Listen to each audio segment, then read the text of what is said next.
Hi, this is Tiffany Burton doing Module 12 Reflection. Number 1 says, using information from the provided resources, why is internet safety so important? What is your role as an educator in teaching internet safety to your students? Internet safety is really important to keep your kids safe. You don't want your students taken or exposed to inappropriate information.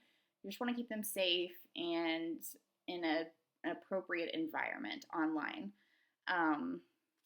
Specifically describe how you can teach internet safety in your future classroom. I believe that I'll be using a mix of PowerPoint, the NetSmarts that has the training program. I'll be using some of that. I mean, I think it's really important for you to spend some time discussing this, and not just once and that's it, but over and over and over again, just to reiterate the points of being safe on the internet and keeping yourself safe and your information safe. Number 2 says, what were your thoughts after exploring the NetSmarts website and completing the Teaching Digital Citizen training program? Do you feel the training program is relevant and useful for all educators? I completed. Yay! I liked the program a lot. It was great. It had a lot of useful information that I was not aware of. It also talked a lot about the nice instructor lady said, use this for your lower elementary, use this for your high school, use this for your middle school. I mean, they had tons of videos and quizzes and things like that to take. I liked the quizzes for us, as the student of the class, to make sure that we understood the information. So if you missed something, you could go back and rewatch the video. I just thought it was a great program. And yes, I think that all teachers should take some kind of training like this. I think it's great to keep your kids safe. Your students in your class need to know that just because something happens online doesn't mean that you can't tell anybody that everything is just terrible.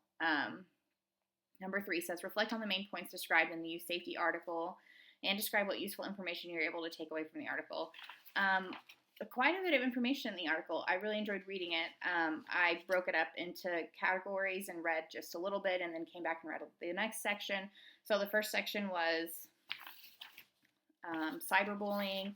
I hate that it's even a real thing, but it is. And so it talked about how kids are sometimes bullied online from kids at school, or they're bullied online from total strangers. Either way, I think it's a terrible thing.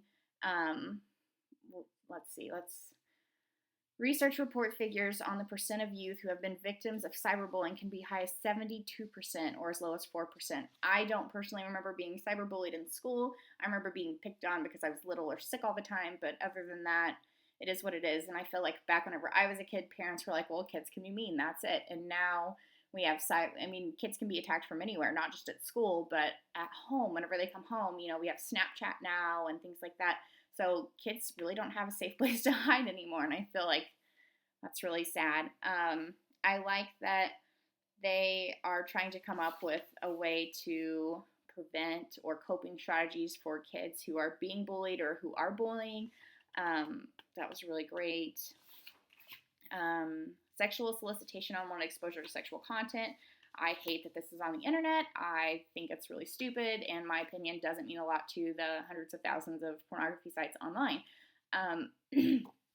As a teacher, if my student came to me and said, Mrs. Burton, I was online and I found this picture and I'm not sure what it is, and I get over there and I discover that my child has found a porn site. Now, fortunately for me, most of the naughty sites are blocked from our school website, but say those kids are at home, a lot of conversation should be happening at home as to if you see something like that, what you're going to do, or how to report it, how to talk to your parent about it. I just feel bad for those kids. And then, in the NetSmarts video, this little boy was like white and his original color is blue.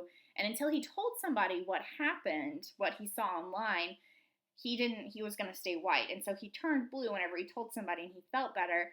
But I could see there being a lot of shame in that, because if I would have found something inappropriate online whenever I was little, I would be horrified, and I would never tell my mom because I don't want to get in trouble. And as a parent, if my son came to me and said, hey mom, guess what I just found online? These two people are loving each other, I would be horrified and probably not let him on the computer. But it's not his fault. He didn't type in two people making love and that's what he got. He was looking for something else. So there's still a lot of work to be done here. on everyone's end, not just teachers, not just parents, but everybody, to find good ways to help kids talk about what they need to do to keep themselves safe.